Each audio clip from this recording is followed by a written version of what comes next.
Everyone, ಮತ್ತೊಮ್ಮೆ crayons ಟ್ಯಾರೋಗೆ ಸ್ವಾಗತ. ಇವತ್ತಿನ ರೀಡಿಂಗ್ನಲ್ಲಿ current feelings of the person you like, ಅವರ ಡೀಪ್ ಫೀಲಿಂಗ್ಸ್ ಏನಿರಬಹುದು, ಟ್ರೂ ಫೀಲಿಂಗ್ಸ್ ಏನಿರಬಹುದು ಹಾಗೆ ಕೇಳೋಣ. ಇದೊಂದು ಜನರಲ್ ಕ್ಯಾಂಡಲ್ ವ್ಯಾಕ್ಸ್ ರೀಡಿಂಗ್ ಆಗಿರುತ್ತೆ, ಹಾಗೆ ಕಲೆಕ್ಟಿವ್ ಎನರ್ಜಿನಲ್ಲಿರುತ್ತೆ. ಯಾರ್ಯಾರು ನನಗೆ ಸಬ್ಸ್ಕ್ರೈಬ್ ಮಾಡಿದ್ದೀರಾ, ಕಮೆಂಟ್ಸ್ ಮಾಡ್ತಾ ಇದ್ದೀರಾ, I am thankful to you. ಈಗ ಏನು ಬರುತ್ತೆ ನೋಡೋಣ.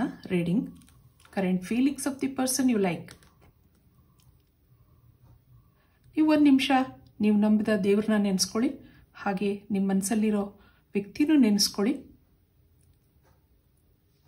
ಪ್ಲೀಸ್ ಏಂಜಲ್ಸ್, ಯೂನಿವರ್ಸ್ ಗೈಡ್ ಮಾಡಿ.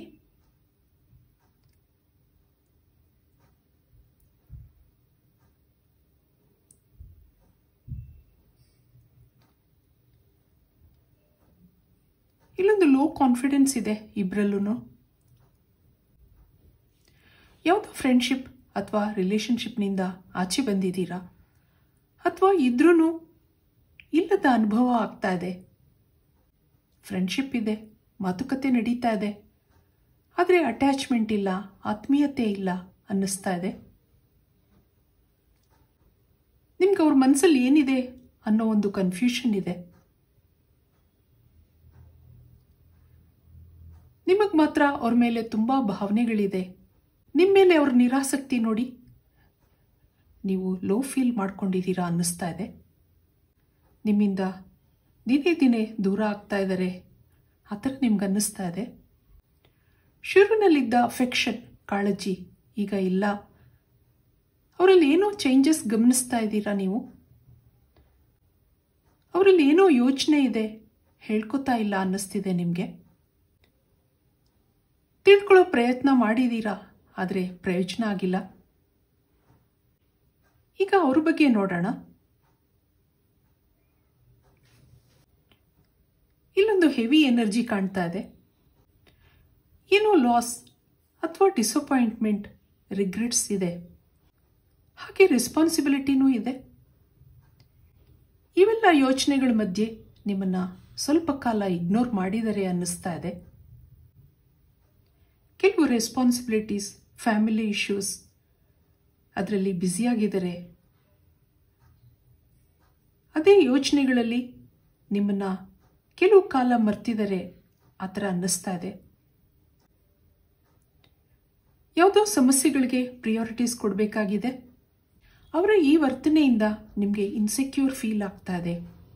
ನನ್ನಿಂದ ದೂರ ಆಗ್ತಾರೆ, ನನ್ನನ್ನು ಮರ್ತು ಬಿಡ್ತಾರೆ, ಆ ಥರನೂ ನೀವು ಬೇಜಾರು ಮಾಡ್ಕೊಂಡಿದ್ದೀರಾ. ಇಲ್ಲಿ ಅವ್ರ ಲೈಫಲ್ಲಿ ಏನೋ ಟೆನ್ಷನ್ ಇದೆ, ಏನೋ ಸಮಸ್ಯೆಗಳಿದೆ, ಆ ಥರ ನಿಮಗೂ ಅನಿಸಿದೆ. ಇದಕ್ಕೆ ನಾನಂತೂ ಕಾರಣ ಅಲ್ಲ, ನನ್ನನ್ನು ಯಾಕೆ ಇಗ್ನೋರ್ ಮಾಡಬೇಕು, ಆ ಥರ ನಿಮ್ಮ ಯೋಚನೆಗಳಿದೆ. ಅವರಿಲ್ಲಿ ಸ್ವಲ್ಪ ಸೆಲ್ಫ್ ಸೆಂಟರ್ಡ್ ಆ ಥರನೂ ಅನ್ನಿಸ್ತಾ ಇದೆ. ತನ್ನ ಕೆಲಸಗಳನ್ನ ಸರಿ ಮಾಡ್ಕೋಬೇಕು ಅನ್ನೋ ಮನಸ್ಸಿದೆ. ಹಾಗೆ ಇಲ್ಲೊಂದು ಪಾಸಿಟಿವ್ ಎನರ್ಜಿ ಇದೆ. ಇಲ್ಲಿ ಸಾಕಷ್ಟು ಎಫರ್ಟ್ಸ್, ಪರಿಶ್ರಮ, ಹಾಗೆ ಇಲ್ಲೊಂದು ಸ್ಟೆಬಿಲಿಟಿನೂ ಬರ್ತಾ ಇದೆ. ಪ್ರೀತಿಯಿಂದ ಹೊಟ್ಟೆ ತುಂಬಲ್ಲ ಅಲ್ವಾ, ಎಲ್ಲನೂ ಬ್ಯಾಲೆನ್ಸ್ ಮಾಡ್ಕೋಬೇಕು. ಅವೇಕ್ನಿಂಗ್ ಎನರ್ಜಿ ಇದೆ ಇಲ್ಲಿ. ನೀವು ನಿಮ್ಮ ನೆನಪು ಅವ್ರಿಗೆ ಇನ್ಸ್ಪಿರೇಷನ್ ಆಗಿದೆ. ಹಾಗೆ ಅವರ ಸ್ಪಿರಿಚುವಲ್ ಎನರ್ಜಿ ಅಂದಾಗ ಪ್ರೇಯರ್ಸ್, ಮ್ಯಾನಿಫೆಸ್ಟ್ ಇವೆಲ್ಲದರಿಂದ ಸ್ವಲ್ಪ ಮಟ್ಟಿಗೆ ಹೀಲಿಂಗ್ ಕಾಣಿಸ್ತಾ ಇದೆ. ಇಲ್ಲಿ ನಿಮಗೆ ಸ್ವಲ್ಪ ಪೇಷನ್ಸ್ ಕಡಿಮೆ ಅನ್ನೋದು ಇದೆ. ಬೇಗ ತಾಳ್ಮೆ ಕಳ್ಕೊಳ್ಳೋ ವ್ಯಕ್ತಿ. ಎಲ್ಲನೂ ಹೋಗಿ ಕೇಳ್ಬಿಡ್ಬೇಕು ಅಂತ ಅನ್ಕೋತೀರಾ, ಆದರೆ ಇದು ಸರಿಯಾದ ಟೈಮ್ ಅಲ್ಲ ಅನ್ನಿಸ್ತಾ ಇದೆ. ನೀವು ಈ ರಿಲೇಶನ್ಶಿಪ್ನಲ್ಲಿ ಫೇತ್ ಹಾಗೆ ಪೇಷನ್ಸ್ ಡೆವಲಪ್ ಮಾಡ್ಕೋಬೇಕು ಅನ್ನೋದಿದೆ. ಹಾಗೆ ನಿಮಗೆ ಯೂನಿವರ್ಸಿಂದ ಪಾಸಿಟಿವ್ ರಿಸಲ್ಟ್ಸ್ ಬರೋ ಸಾಧ್ಯತೆ ಇದೆ. ಹಾಗೆ ಅವರೊಂದು ಡಿವೋಟೆಡ್ ಪಾರ್ಟ್ನರ್ ಅಂತಾನೂ ಅನಿಸಿದೆ. ಬ್ಲಾಕೇಜಸ್ ಇರೋದ್ರಿಂದ ನಿಮ್ಮಿಬ್ಬರಲ್ಲಿ ಸ್ವಲ್ಪ ಕಾಲ ಮಿಸ್ಅಂಡರ್ಸ್ಟ್ಯಾಂಡಿಂಗ್ಸ್ ಇರುತ್ತೆ. ಮತ್ತೆ ನೀವಿಬ್ರು ಕನೆಕ್ಟ್ ಆಗ್ತೀರಾ ಅನಿಸುತ್ತೆ. ಇದಕ್ಕೆ ಕಾರ್ಡ್ಸ್ ನೋಡೋಣ, ಕಾರ್ಡ್ಸ್ ಏನು ಹೇಳುತ್ತೆ. ಹಾಗೆ ಇಲ್ಲೊಂದು ಸ್ಟ್ಯಾಗ್ನೆಂಟ್ ಎನರ್ಜಿ ಬರ್ತಾ ಇದೆ. ಈಗ ಕಾರ್ಡ್ಸಿಂದ ನೋಡೋಣ.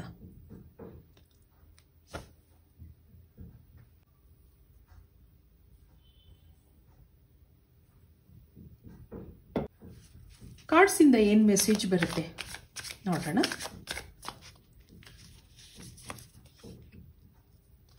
ದಿ ಸ್ಟಾರ್ ಕಾರ್ಡ್ ಬರ್ತಾ ಇದೆ. Page of pentacles, ace of swords, ಹಾಗೆ ಹೆರೋಫೆಂಟ್ ಬರ್ತಾ ಇದೆ. ಮತ್ತೊಂದು ರೀಬರ್ತ್. ಇಲ್ಲಿ ಮ್ಯಾನಿಫೆಸ್ಟೇಷನ್ ನಡೀತಾ ಇದೆ. ಹಾಗೆ 3 ಆಫ್ ಸಾರ್ಟ್ಸ್ ಇದೆ. 8 of pentacles, the Moon card, ಮತ್ತೊಂದು 10 ಆಫ್ ಕಪ್ಸ್. ಇಲ್ಲಿ 2 ಆಫ್ ವ್ಯಾಂಡ್ಸ್ ಇದೆ. ಕೆಲವು ಅನುಮಾನಗಳು ನಿಮ್ಮ ತಲೆ ತಿಂತಾ ಇದೆ. ಅವ್ರು ಯಾಕೆ ಹೀಗೆ, ಅವ್ರ ವರ್ತನೆಯಲ್ಲಿ ಕೆಲವು ಚೇಂಜಸ್ ನೋಡಿದ್ದೀರಾ ನೀವು, ಅದರಿಂದ ಮನಸ್ಸಲ್ಲಿ ಅನುಮಾನಗಳಿದೆ. ಆದರೆ ನೀವೂ ದೇವ್ರನ್ನ ಬೇಡ್ಕೋತಾ ಇದ್ದೀರಾ, ಕನಸು ಕಾಣ್ತಾ ಇದ್ದೀರಾ, ಇದೆಲ್ಲ ಒಂದಲ್ಲ ಒಂದಿನ ಸರಿಯಾಗುತ್ತೆ. ಆದರೆ ಹಾಗೆ ಪೊಸೆಸಿವ್ನೆಸ್ ಇದೆ. ಇಲ್ಲಿ ಯೋಚನೆ ಮಾಡೋದು ಬಿಟ್ಟು ಬೇರೆ ದಾರಿ ಇಲ್ಲ ಅನ್ನಿಸ್ತಾ ಇದೆ ನಿಮಗೆ. ಹಾಗೆ ಇಲ್ಲೊಂದು ಸ್ಪಿರಿಚುವಲ್ ಎನರ್ಜಿ ಇದೆ. ಇಬ್ಬರೂ ಪ್ರೇಯರ್ಸ್ ಮಾಡ್ಕೋತಾ ಇರ್ಬೋದು, ಸ್ಪಿರಿಚುವಲ್ ಪರ್ಸನ್ಗಳಾಗಿರಬಹುದು. ಆದ್ದರಿಂದ ಇಲ್ಲೊಂದು ಸ್ಪಿರಿಚುವಲ್ ಎನರ್ಜಿ ಇರೋದ್ರಿಂದ ಕೆಲವು ನಿಮ್ಮ ಮಿಸ್ಅಂಡರ್ಸ್ಟ್ಯಾಂಡಿಂಗ್ ಇರ್ಬೋದು, ಸಮಸ್ಯೆಗಳಿರಬಹುದು, ಗ್ರ್ಯಾಜುಯಲ್ ಆಗಿ ಕಡಿಮೆ ಆಗ್ತಾ ಬರುತ್ತೆ. ಹೌದು, ಈ ಟೈಮಲ್ಲಿ ನಿಮ್ಮ ಸಂಬಂಧ ಸ್ಟಾಪ್ ಆಗಿದೆ, ಅಂದರೆ ಸ್ಟ್ಯಾಗ್ನೆಂಟ್ ಎನರ್ಜಿ ಬಂದಿತ್ತು. ಆದ್ದರಿಂದ ಸ್ವಲ್ಪ ಕಾಲ ನೀವು ಕಾಂಟ್ಯಾಕ್ಟ್ನಲ್ಲಿ ಇರೋಲ್ಲ ಅನ್ನೋದು ಇದೆ. ಮಾನಸಿಕವಾಗಿ ಇಬ್ರಿಗೂ ನೆಮ್ಮದಿ ಇಲ್ಲ. ಯಾಕೆಂದರೆ ಅವರು ಅವರದೇ ಆದ ಸಮಸ್ಯೆಗಳಲ್ಲಿ ಮುಳುಗೋಗಿರೋದ್ರಿಂದ ನೀವು ಅವರನ್ನು ಮಿಸ್ ಮಾಡ್ಕೋತಾ ಇದ್ದೀರಾ, ಅಥವಾ ನಿಮ್ಮಿಂದ ದೂರ ಹೋಗ್ತಾ ಇದ್ದಾರೆ ಅನ್ನೋ ಒಂದು ಇನ್ಸೆಕ್ಯೂರ್ ಫೀಲಿಂಗ್ಸು ಇದೆ. ಇಲ್ಲಿ ಕೆಲವರು ಮದುವೆ ಆಗಿರೋರು ಇರಬಹುದು, ಅಥವಾ ಮದುವೆ ಆಗಿರೋ ವ್ಯಕ್ತಿನಲ್ಲಿ ಫ್ರೆಂಡ್ಶಿಪ್ ಬೆಳೆಸ್ಕೊಂಡಿರ್ಬೋದು. ನಿಮಗೆ ಇದೆಲ್ಲ ಯಾವಾಗ ಸರಿಯಾಗುತ್ತೆ, ಇನ್ನೂ ಎಷ್ಟು ದಿನ ಆಗುತ್ತೆ, ಆ ಒಂದು ಆಂಗ್ಸೈಟಿನೂ ಇದೆ, ಬೇಜಾರಿದೆ. ಇದಕ್ಕೆ ಕೆಲವು ಮೆಸೇಜ್ಗಳು ನೋಡೋಣ. ಈ ಟೈಮಲ್ಲಿ ಅವರು ನಿಮ್ಮನ್ನು ನೆನಪಿಸ್ಕೊತಾ ಇರ್ಬೋದಾ?